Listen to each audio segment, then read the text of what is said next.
Hey everybody, it's the liberal activist here with some news for you. Of course, the great news that Joe Biden has won the election. He is projected the winner. He has 306 electoral votes to Donald Trump's 234, I think.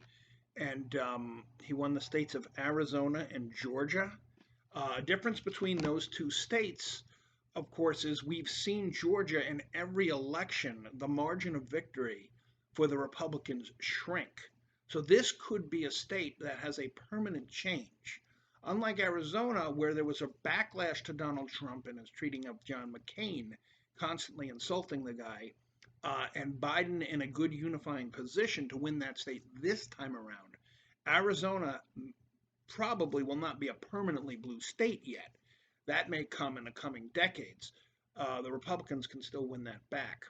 The Republicans can win Georgia back if our turnout drops.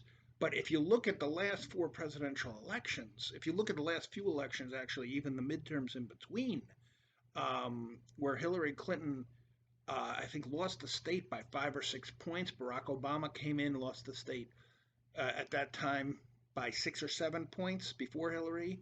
Stacey Abrams comes in and only loses the state by a point and a half. And then in 2020, Joe Biden wins the state by over 12,000 votes, even on the recount.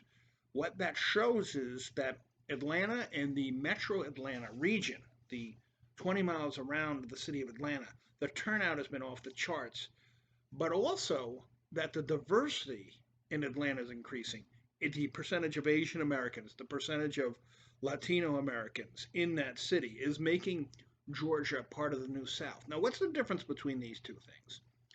Getting record breaking turnout is specific to how much intensity there is in an election. So, getting record breaking turnout against Donald Trump happened because Donald Trump was so despised for so many of the things that he did, cutting billions from food stamps, taking children away from their parents at the border, without trying to find a way to reconcile the children and their parents, losing 545 parents, where now the children, they can't find the parents. Literally abhorrent that happened. So the turnout with progressives and moderate Democrats was off the charts. That's specific to this election. And also, I think, is going to play down the road because people are going to remember this, that Republicans, like Donald Trump said, to defund blue states at a time when people were dying, at a time when COVID was hitting its heights. That's not something people are going to forget. But something we also have to realize is the voter intensity of the turnout specific to the candidate we're running against doesn't hold in every election, because next time around we could be running against someone like a Tim Scott who has a chance of, a good chance of winning as a completely different coalition. He's done a lot with police reform and he's still conservative. He may be the keystone the Republicans need in the 2024 election. But if you look at the diversity that's centered around Atlanta, metro Atlanta, that is becoming more diverse every year, that's something that's more permanent, because what that's going to mean is that the Democratic base of support is eventually going to hit a threshold in Georgia where, if two equal candidates are going up against each other, someone who's not as abhorrent as Trump against an average Democrat, that state will start to turn blue if this diversity continues to increase in Atlanta and the 20 miles around Atlanta in the metropolitan region.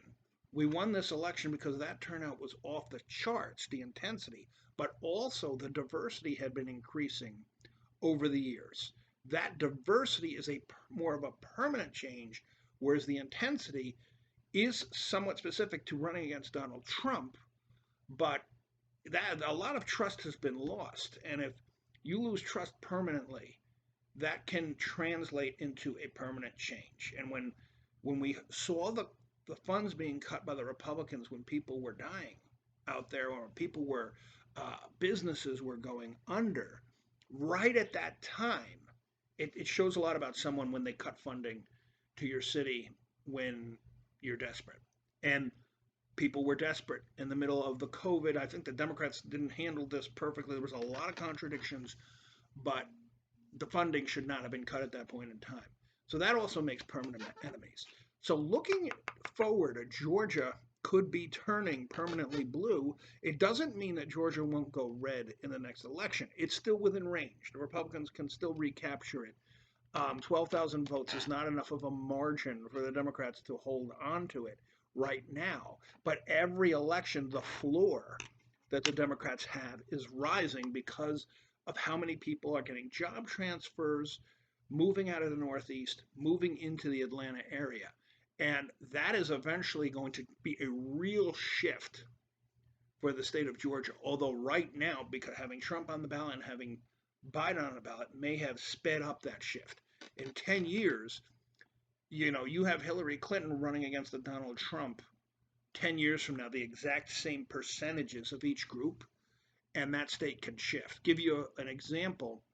Mitt Romney won the same percentage of the white vote nationwide as George Bush's father, George H.W. Bush, the 41st president of the United States. They both got about 63% of the white vote.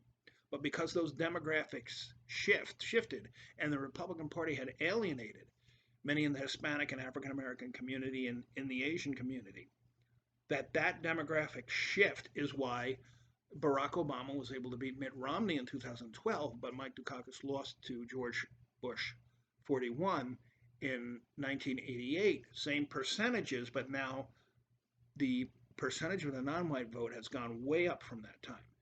That's what's slowly happening in Georgia, and this helps because it intensified that we won Georgia because of Atlanta and the metro area. And soon, 8 years down the road, Atlanta and the metro area, the entire state is going to become, we won't need to intensify the vote as much as we did this election to win it. So those two trends, intensity against Trump, but the diversification of Georgia, are eventually going to turn the state permanently blue, whereas Arizona may be an outlier for this election. It's a purple state, really. It's blue now. That can go back and forth. So that's my readout on Georgia. We may eventually add another state to the list.